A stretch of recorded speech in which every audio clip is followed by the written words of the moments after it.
नमस्कार दोस्तों, मैं आपका अपने चैनल ब्लॉग प्रीतम सिंह में तहे दिल से स्वागत करता हूं। तो दोस्तों, आज मैं एक बहुत ही महत्वपूर्ण जानकारी के साथ एक अच्छी खबर के साथ एक वीडियो बना रहा हूं, जो कि हमारी उत्तर प्रदेश पुलिस वैकेंसी से संबंधित है। तो जो उसका नोटिफिकेशन आया, मैं उसके बारे में बता रहा हूँ, कैसे हमको फॉर्म भरना है, उसके बाद की आगे की क्या प्रक्रिया रहेगी, कितनी वैकेंसी निकली हैं। अभी उत्तर प्रदेश सरकार की तरफ से 60,244 पद निकाले गए हैं। तो वो पद किस प्रकार हैं, उसमें कितना किसको आरक्षण है, वो मैं सब आपको डिटेल में बताऊंगा। तो आप बने रहिए। और अगर आपने मेरा चैनल सब्सक्राइब नहीं किया है तो इस चैनल को सब्सक्राइब कर लीजिए। तो जैसा कि आपको पता है, उत्तर प्रदेश पुलिस जो भर्ती बोर्ड है उसके द्वारा वैकेंसी निकाली गई है। और जो इसमें वैकेंसी हैं उसमें अनारक्षित का जो पद है वो है 24,102। और आपका EWS का है 6,024। और OBC यानी अन्य पिछड़ा वर्ग का है 16,264। और जो SC के हैं, अनुसूचित जाति के, उनका है 12,650। और जो ST के हैं यानी अनुसूचित जनजाति का, उसका पद है 1,204। यानी कुल मिला के 60,244। हाँ दोस्तों, 60,244 बहुत ही बढ़िया वैकेंसी है और अच्छी खबर है सब लोगों के लिए जो भी इस पुलिस विभाग में अपना सपना देख रहे हैं, यानी पुलिस की वर्दी धारण करना चाहते हैं। तो उनके लिए बहुत अच्छी खबर है। महिला भी अप्लाई कर सकती हैं और पुरुष भी, दोनों के लिए ये वैकेंसी है। तो अप्लाई करने की जो डेट है वो है 27/12/2023। यानी कि जो इसके फॉर्म जो स्टार्ट हो रहे हैं वो 27 तारीख से स्टार्ट हो जाएंगे। ऑनलाइन आवेदन जमा करने की अंतिम तिथि है वो 16/1/2024। यानी कि इसका विशेष ध्यान रखिए और समय से अपने, अगर आपके पास कागज़ कंप्लीट नहीं, कागज़ बनवा लीजिए। जो भी डॉक्यूमेंट आपके पास कंप्लीट नहीं है उसे समय से पूरा कर लीजिए, ताकि आपको फॉर्म भरते समय कोई दिक्कत ना आए और समय से आप फॉर्म को कंप्लीट कर पाएँ। अब आगे की जानकारी सुनिए। जो इस फॉर्म में, जो पुलिस भर्ती का जो फॉर्म है, उसमें जो आवेदन शुल्क है वो 400 रुपये है। अच्छा, इसकी जो एसेंशियल रिक्वायरमेंट क्या है, यानी जो क्वालिफिकेशन वगैरह क्या है, वो हम बता रहे हैं आपको।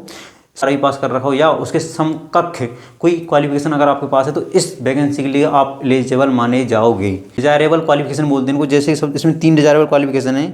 इसमें अगर आपकी ये क्वालिफिकेशन है तो आपको प्रेफरेंस दी जाएगी। यानी अगर किसी 2 कैंडिडेट के नंबर सेम है और उसके पास ये प्रेफरेंस वाली जो क्वालिफिकेशन है, डिजायरेबल क्वालिफिकेशन है, तो उसको प्रेफरेंस दी जाएगी।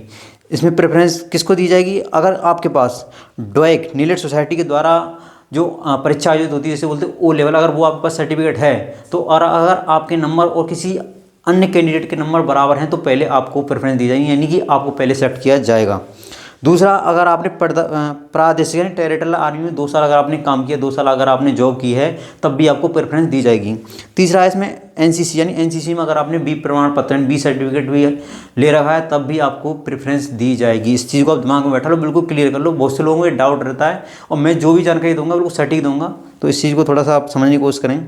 इसमें भर्ती के लिए जो आवश्यक एज है वो होनी चाहिए आपकी, जो पुरुष वर्ग यानी जो पुरुष हमारे मेल कैंडिडेट हैं उनके लिए 18 वर्ष आयु होनी चाहिए। कब होनी चाहिए?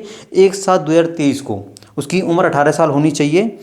और 22 वर्ष की आयु प्राप्त ना की हो, अर्थात अभ्यर्थी का जन्म 2 जुलाई 2001 से पूर्व तथा 1 जुलाई 2005 के बाद का नहीं होना चाहिए। ये आप इसका पैरामीटर कह रहा है। अच्छा, इसमें एक विशेष बात यह है कि इसमें 3 साल की छूट सरकार ने और दे दी है। सरकार के युवाओं के फ़ायदे के लिए उन्होंने बहुत अच्छा सोचा है। तो सभी युवाओं के लिए 3 साल की छूट दे दी गई है, तो बहुत अच्छी बात है। दूसरा, इसमें महिलाओं के लिए जो आयु का सीमा है वो है 18 वर्ष है, उनकी भी 18 से 25 साल तक है। इनको भी 3 साल की छूट दी गई है सरकार द्वारा। अब बात करते हैं चरित्र की। इस वैकेंसी के लिए अगर आप अप्लाई करो तो आपका चरित्र अच्छा होना चाहिए, क्योंकि जब आप इसमें सेलेक्ट हो जाओगे तब आपको चरित्र प्रमाण पत्र जमा करना पड़ता है। वो किसी भी गेटेड ऑफिसर से आप बनवाओगे तो आपका चरित्र अच्छा होगा, तभी वो बना के देंगे। वैवाहिक स्थिति के बारे में इसमें यह है कि अगर आपकी 2 पत्नी हैं तब आप इसके लिए एलिजिबल नहीं माने जाओगे। आप या तो अनमैरिड हों या फिर विवाहित हों, तभी आप एलिजिबल माने जाओगे। भर्ती की प्रक्रिया सबसे पहले होगा लिखित परीक्षा। लिखित परीक्षा जो होगी आपकी वो 300 अंक की होगी, जिसकी समय अवधि 2 घंटे की होगी। और जिसमें जो विषय होंगे वो 4 विषय होंगे। सबसे पहला विषय होगा सामान्य ज्ञान का, और दूसरा जो विषय है सामान्य हिंदी का। तीसरा विषय है आपका संख्यात्मक एवं मानसिक योग्यता तथा मानसिक, चौथा विषय है वो है मानसिक अभिरुचि एवं तार्किक क्षमता का। ये 4 विषय आएंगे। इसमें 2 घंटे का पेपर है और 300 नंबर का रहेगा। और यही सब्जेक्टों से जो सिलेबस है वो सिलेबस हम आपको डिटेल में बता देंगे आपको। उसके लिए या तो अलग वीडियो बना देंगे या फिर इसमें छोटा बेसिक बता देंगे आपको। अब आगे बात करते हैं। मान लीजिए अगर आप लिखित परीक्षा में बैठ गए, लिखित परीक्षा में अगर आप क्वालिफाई कर जाते हैं तो जो अगला स्टेप होता है पुलिस वैकेंसी का वो होता है डॉक्यूमेंट वेरिफिकेशन। अच्छा, डॉक्यूमेंट वेरिफिकेशन में सबसे पहले क्या होगा? DVPST बोलते हैं, document verification and physical standard test.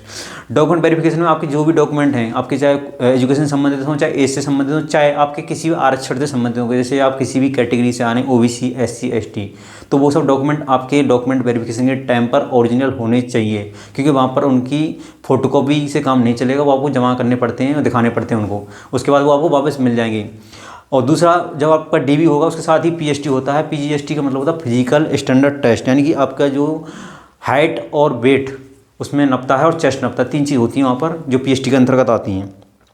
अगर आप इस जो आपकी लेवल है इसको भी क्रॉस कर जाओगे, आपको डीपीएसटी में भी आप क्वालिफाई हो जाओगे, तो अगला जो लेवल होता है वो आपका होता है पीईटी यानी फिजिकल एंडोरेंस टेस्ट, यानी कि जो आपकी जो दौड़ भाग होती है वो पीईटी के अंतर्गत आती है। पीईटी में जो पुरुष वर्ग होते हैं उनके लिए 4.8 किलोमीटर, दोस्तों समझ लीजिए, 4800 मीटर की जो दौड़ है वो आपको 25 मिनट के भीतर कंप्लीट करनी होगी।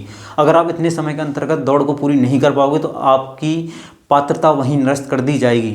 महिलाओं की 2.4 किलोमीटर की दौड़ है वो आपको 14 मिनट में पूरी करनी होती है। जो इस समय अवधि में पूरी कर लेती हैं वो रेस, वो आगे के लेवल के लिए यानी आगे की प्रोसेस के लिए एलिजिबल मानी जाती हैं, जो इस समय के अंतर्गत चाहे वो पुरुष वर्ग हो चाहे महिला वर्ग हो, जो उनको निर्धारित समय दिया गया है, अगर वो उसमें अपनी दौड़ नहीं पूरी कर पाते तो उनको वहीं से उनकी पात्रता खत्म कर दी जाती है। इसमें सबसे इम्पोर्टेंट बात यह है कि जो हमारा पीएसटी होता है उसमें जो सीना का जो मापदंड है, आपका बिना फुलाए सीना 79 सेंटीमीटर होना चाहिए, और विद फुलाव यानी फुलाने के बाद, जैसे हम चेस्ट को फुलाते हैं तो आपका जो सीना है वो 84 सेंटीमीटर होना चाहिए। ये भी बहुत इंपॉर्टेंट है। ये बहुत से लोगों के मन में डाउट रहता है कि सर हमारा सीना कितना रहेगा, क्या रहेगा, तो ये सबसे पहले जान लो। जब आपका पीएसटी होगा यानी कि जब आपका डॉक्यूमेंट वेरिफिकेशन होगा तो उसके साथ साथ ही पीएसटी होगा, तो उसमें आपका सीना भी नपता है, वजन भी नपता है और आपकी हाइट भी नपती है। जो हाइट का पैरामीटर बताया है पुरुषों के लिए वो है 168 सेंटीमीटर, और जो महिलाओं का है वो है आपका 152 सेंटीमीटर। तो ये दोनों चीज़ें क्लियर कर लो, दोनों पुरुष और महिलाएं। पुरुषों के लिए 168 सेंटीमीटर आपकी हाइट होनी चाहिए और उनका जो सीना है बिना फुलाए 79 सेंटीमीटर का होना चाहिए और फुला करके 84 सेंटीमीटर का होना चाहिए। दूसरा, महिलाओं की हाइट का पैरामीटर देखा जाता है, वजन का पैरामीटर देखा जाता है। इसके बाद जो हमारा आगे बनती है एक मेरिट लिस्ट बनती है, फाइनल लिस्ट बोलते हैं इसे। इसमें जो सिलेक्ट होते हैं, मतलब जितनी हमारी वैकेंसी हिसाब से हमारे सिलेक्ट होते हैं, उसके बाद जो लिस्ट आती है फिर हमारा मेडिकल होता है। मेडिकल बोर्ड द्वारा कराया जाता है। मेडिकल में हमारा पूरा शरीर का जांच होता है, उसके लिए हम अलग वीडियो बनाते हैं। हमारा क्या मेडिकल में क्या क्या जांच होता है पूरा विश्लेषण करके बताएंगे आपको। अब हम इसमें बात करते हैं हमको रिजर्वेशन किस तरीके से मिलता है, किस कैटेगरी को कितना रिजर्वेशन मिलता है, उसका किस तरीके से फ़ायदा मिलता है। तो सबसे पहले बात करते हैं हम अनुसूचित जाति यानी कि एससी शेड्यूल कास्ट। तो शेड्यूल कास्ट का है 21% होता है, यानी जो वैकेंसी है उसकी जो वैकेंसी का 21% जो पद हैं वो हमारे एससी के जो कैंडिडेट द्वारा भरे जाएंगे, उनका आरक्षण है इतना। और दूसरी बात, उनकी जो आयु में छूट दी जा रही है वो 5 वर्ष की दी जा रही है, यानी जो बोर्ड द्वारा निर्धारित आयु सीमा है उसके अतिरिक्त अगर किसी 5 साल भी ज़्यादा उम्र है और वो एससी के अंतर्गत आ रहा है तो वो भर्ती के लिए पात्रता का धारक यानी वो पात्र माना जाएगा, वो यानी इस बोर्ड में इस भर्ती के लिए अप्लाई कर सकता है आसानी से। इसको बिल्कुल क्लियर कर लो। इसका लिए आपका जाति प्रमाण पत्र का फॉर्मेट नंबर 1 हुआ है, जो कि इसमें नीचे बताया गया, मैं आपको दिखा दूंगा, वो देख लो और उसको बिल्कुल क्लियर कर लो।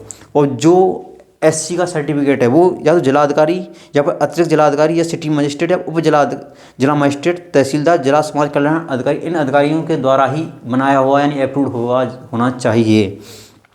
इसके बाद बात हम करते हैं आपका अनुसूचित जनजाति यानी कि जो एसटी के होते हैं। एसटी वालों का जो आरक्षण है यानी कि 2% के अंतर्गत आते हैं, यानी कि जो वैकेंसी है उनका 2% रिजर्व रहेगा हमारा एसटी वालों के लिए। तो इसमें जो हमारे उत्तर प्रदेश लोक सेवा अनुसूचित जातियों, अनुसूचित जनजातियों तथा अन्य पिछड़े वर्गों के लिए आरक्षण अधिनियम 1994 जो कि यथा संशोधित है उसके द्वारा ऐसा मतलब बताया गया है और उसी के आधार पर इन लोगों को आरक्षण मिलता है। इनकी जो आयु है उसमें 5 साल की छूट मिली गई है, जो भी निर्धारित आयु है उसके अलग 5 साल की छूट मिलेगी एसटी वालों को। अब हम बात करते हैं ओबीसी वालों की। तो ओबीसी वालों यानी अन्य पिछड़ा वर्ग बोलते हैं इनको, इनके लिए 27% का आरक्षण यानी जो वैकेंसी है उसका 27% जो पद है वो ओबीसी वालों के द्वारा भरा जाएगा। उसमें उनकी जो आयु सीमा है वो 5 वर्ष तक छूट है, जैसे मान लो जो निर्धारित है बोर्ड द्वारा, उसके अलग 5 साल तक की छूट है उनके लिए। इनका जाति प्रमाण पत्र प्रारूप 2 है, वो हम आपको दिखा दें। वो भी हमारा या तो डीएम, एसडीएम या फिर मजिस्ट्रेट के द्वारा अप्रूव्ड होना चाहिए। अब हम आगे बात करते हैं इसमें हॉरिजॉन्टल। ये तो वर्टिकल आरक्षण था, ये तो मतलब इतना मिलेगा ही मिलेगा। अब कुछ होते हैं हॉरिजॉन्टल। हॉरिजॉन्टल वाले में आता है आपका जो फ्रीडम फाइटर होते हैं उनके लिए 2% आरक्षण, यानी जो फ्रीडम फाइटर जैसे किसी के परिवार में जो स्वतंत्रता संग्राम सेनानी थे, अगर वो उस परिवार से बिलोंग करता है उसको 2% आरक्षण के अंतर्गत गिना जाता है, उसको बोलते हैं डीएफएफ। उसका जो प्रमाण पत्र वो जिलाधिकारी द्वारा अप्रूव किया जाता है। दूसरा होता है भूतपूर्व सैनिक। इनका परसेंटेज होता है 5%, यानी कि अगर आप एक्स सर्विस मैन हो तो आपको 5% पद आपके लिए खाली रहता है इसमें। और इसमें आपको छूट मिलती है आयु सीमा वो 3 साल की मिलती है, लेकिन जो आप DFF के अंतर्गत आते हो तो आपको छूट नहीं मिलेगी बिल्कुल भी। दूसरा इसमें महिला है, महिलाओं के लिए इसमें 20% आरक्षण है, जो पद हैं उनके 20% महिलाओं के लिए आरक्षित किए गए हैं। और जो होमगार्ड यानी जो होमगार्ड के जो केवल पोस्ट हैं उनके लिए 5% आरक्षण सरकार द्वारा निर्धारित किया गया है। इनका जो अप्रूव होगा वो जिला कमांडेंट होमगार्ड है, वहाँ से अप्रूव होना चाहिए कि आप होमगार्ड में जॉब कर रहे हो, तो इसलिए आपके एलिजिबल माने जाओगे इसके लिए। ये बिल्कुल क्लियर कर लो, कोई डाउट नहीं रहना चाहिए। भूतपूर्व सैनिक कौन माना जाए? भूतपूर्व सैनिक वो माना जाएगा जो किसी भी डिफेंस में यानी आर्मी, नेवी, एयरफोर्स में जॉब करके आ चुके हों, वो एक्स सर्विसमैन की कैटेगरी में माने जाते हैं। उनका जो रिजर्वेशन है यानी आरक्षण वो मैंने बता दिया, वो हॉरिजॉन्टल में गिना जाता है। और उनका जो आयु सीमा में छूट है वो 3 साल तक की है भूतपूर्व सैनिकों की। जो निर्धारित आयु सीमा उसमें से 3 वर्ष की अलग से यूनिट डिस्चार्ज का प्रमाण पत्र भी देना पड़ता है इनको। और जो उनका सक्षम अधिकारी होता है वो यूनिट प्रभारी होता है, उसका ही प्रमाण पत्र इनको लगाना पड़ता है। आवेदन शुल्क है वो 400 रुपये मैं बता चुका हूँ आपको। अच्छा, इसमें एक सबसे बड़ी फायदा वाली बात यह है कि अगर आपके डॉक्यूमेंट डिजी लॉकर पर अवेलेबल हैं तो आप वहाँ से भी अपने डॉक्यूमेंट अपलोड कर सकते हो। जैसे कि अगर आपके साइन है, फोटो हैं, या फिर अगर आपका कोई एजुकेशन से संबंधित कोई भी डॉक्यूमेंट है तो आप वहाँ से भी डॉक्यूमेंट को अपलोड कर सकते हो। आपको ये नहीं कि आपको पहले स्कैन करो फिर उसको अपलोड करो, ऐसा नहीं। अगर आपका डिजी लॉकर पर है तो वहाँ से सीधा क्रॉप करके जो उसका साइज़ है उस हिसाब से आप अपलोड कर सकते हो। इसमें जो फोटोग्राफ और साइन का जो पैरामीटर है यानी जो उसके लिए उन्होंने पैरामीटर सेट किया है वो ध्यान से सुन लो, क्योंकि लड़के बहुत गलती कर देते हैं जिसकी वजह से उनका एप्लीकेशन फॉर्म रिजेक्ट हो जाता है। तो इस चीज़ को ध्यान में दे लो, क्योंकि अगर आपका एप्लीकेशन रिजेक्ट हो गया तो अब आगे की आप जो इसेंशियल यानी अगर आप एप्लीकेशन में रिजेक्ट ही हो गया आपका तो आगे की प्रक्रिया में नहीं बैठ पाओगे और इस पद से बाहर हो जाओगे पहले ही। तो सबसे पहले ध्यान रखना है इसमें जो आपका फ़ोटो का आकार है वो रंगीन होना चाहिए, पहली बात। दूसरी बात जो इसका साइज़ है वो 35 mm यानी कि 1.4 इंच इंटू 45 mm यानी कि 1.75 इंच का होना चाहिए। इसका डायमेंशन है, अगर जैसे आप रिसाइज कर रहे हो, आप कहीं से क्रॉप कर रहे हो तो उसकी डायमेंशन आपको लेनी है 1.4 इंच इंटू 1.75 इंच। इस चीज़ को विशेष ध्यान रखना है। दूसरा जो फोटो का हमारा जो फेस है वो 70% भाग को कवर करना चाहिए, कंधे वाला भाग जो हम फोटो करवा रहे हैं। ऐसा नहीं पूरा आ जाए बॉडी, पूरा नहीं, ऊपर तक का यानी कंधे तक का भाग आना चाहिए आपको। उसमें 75% भाग आपका चेहरे द्वारा कवर होना चाहिए। इस चीज़ को विशेष ध्यान रखना है।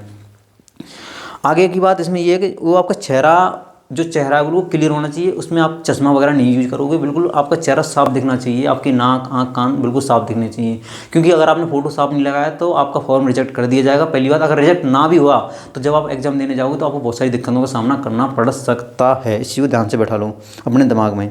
जो आप अपना फोटो लगा रहे हो उसका बैकग्राउंड हल्का सफ़ेद रहना चाहिए, इसी को विशेष ध्यान रखना है। तो मेरे को टोपी मफलर कुछ यूज नहीं करना, सिंपल फोटो होना चाहिए। जैसे मैं खड़ा हूँ उस तरीके से सिंपल अपना शर्ट वगैरह पहन के फोटो कराओ और सिंपल फोटो आना चाहिए। बैकग्राउंड आपका वाइट होना चाहिए। ये क्लियर कट है इसका फोटो का पैरामीटर का। बस उसका डायमेंशन याद रखना, उसका साइज याद रखना। साइज उसका होना चाहिए आपका 20 KB से और मैक्सिमम 50 KB तक आपका फोटो का साइज होना चाहिए। और दूसरा अब हम बात करें साइन की, उसका फॉर्मेट JPEG होना चाहिए। JPEG मतलब फोटो के फॉर्मेट होते हैं JPG, PNG। तो आपका जो फॉर्मेट है वो JPEG होना चाहिए या फिर JPG होना चाहिए, JPG होना चाहिए। फोटो का जो साइज़ है, फोटो का साइज़ मैंने बता दिया। उसके बाद जो आपका साइन का साइज़ है वो 5 KB से 20 KB का होना चाहिए। और साइन आपके क्लियर होने चाहिए, अच्छी दिखने चाहिए। या तो ब्लू पेन से करोगे, ब्लैक पेन से करोगे, और आपके बॉल पेन से होने चाहिए वो, ये भी ध्यान रखना। जेल पेन से नहीं करेंगे आप। अब हम बात करें लिखित परीक्षा का जो पाठ्यक्रम है, पाठ्यक्रम का थोड़ा सा एनालिसिस बाद में करेंगे, लेकिन जो मैंने बता देना देखो। सामान्य ज्ञान के अंतर्गत जो भी आता है, जैसे कि सामान्य विज्ञान है, भारत का इतिहास है, भारतीय संविधान है, भारतीय अर्थव्यवस्था है एवं संस्कृति है, भारतीय कृषि, मतलब जितना भी इसमें दे रखा है वो पूरा आपका जनरल नॉलेज के अंतर्गत आता है। दूसरा सामान्य हिंदी का सिलेबस भी इसमें दिया गया है। हिंदी, अन्य भारतीय भाषाएं, हिंदी व्याकरण, मौलिक ज्ञान, हिंदी वर्णमाला, तद्भव, तत्सम, जितने भी हिंदी के होते हैं, पर्यायवाची, विलोम शब्द, मुहावरे, जो भी आता है हिंदी के अंतर्गत इसमें जो सिलेबस में दिया गया है वही आपका हिंदी में आएगा। दूसरा आता है आपको संज्ञानात्मक एवं मानसिक योग्यता, न्यूमेरिकल एंड मेंटल एबिलिटी। इसके अंतर्गत आता है आपको नंबर सिस्टम आ गया, डेसिमल फ्रैक्शन आ गया, हाईएस्ट कॉमन फैक्टर आ गया, HCF, LCM। तो ये सब आपका इसके अंतर्गत आता है। पूरा डिटेल में मैं आपको बता दूंगा किसी दिन, और मैं सिलेबस की एक वीडियो बनाऊंगा बढ़िया से, उसमें पूरा डिटेल में समझाऊंगा उसके लिए क्या पढ़ना, कौन सी बुक सेलेक्ट करनी है, तो वो मैं आपको पूरा डिटेल में बताऊँगा।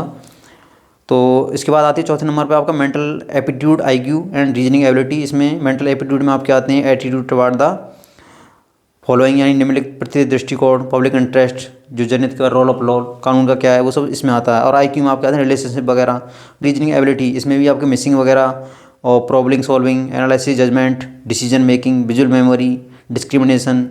तो ये सब चीज़ें आपके आती हैं रीजनिंग एबिलिटी में। ये सब चीज़ ध्यान रखना है। उसके बाद इसमें फॉर्मेट दिए गए हैं SC ST के, वो सब फॉर्मेट देख लेना। इसी फॉर्मेट में आपका पूरा हुआ होना चाहिए। तो दोस्तों मैंने इस वैकेंसी का जो मेन फॉर्मेट बता दिया है। दोस्तों ये चीज़ जान लो, ठान लो, अगर आप वर्दी को धारण करना चाह रहे हो तो जी और जान से मेहनत कर लो। ये आपके लिए बहुत बड़ी गोल्डन अपॉर्चुनिटी है।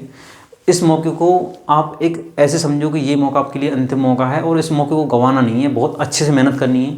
इसके लिए क्या बुक चाहिए, मैं आपको प्रेफरेंस करूँगा कि आप अरिहंत की बुक ले आओ। अरिहंत की बुक बहुत बढ़िया रहती है, वो मैंने खुद पढ़ी है, उससे मेहनत करो। कहीं पर भी कोई डाउट रहता है आप वीडियो में कमेंट कर सकते हैं, मैं आपकी वीडियो कमेंट का जवाब जरूर दूंगा। और कहीं पर भी किसी तरीके का अगर आपको नोटिफिकेशन में डाउट है तो इसका हेल्पलाइन नंबर भी दिया गया है, वो मैं नोटिफिकेशन में इसमें स्क्रीन पर दिखा दूंगा आपको। दूसरा, आपको अगर कोई इससे संबंधित वैकेंसी संबंधित कोई और डाउट है तो आप कमेंट कर सकते हैं। बाकी जय हिंद, जय भारत। इसी के साथ आप मेरे चैनल को सब्सक्राइब करो, वीडियो को शेयर करो अगर अच्छी लगी हो तो। दोस्तों मैं आगे भी ऐसी वीडियो बनाता रहूँगा।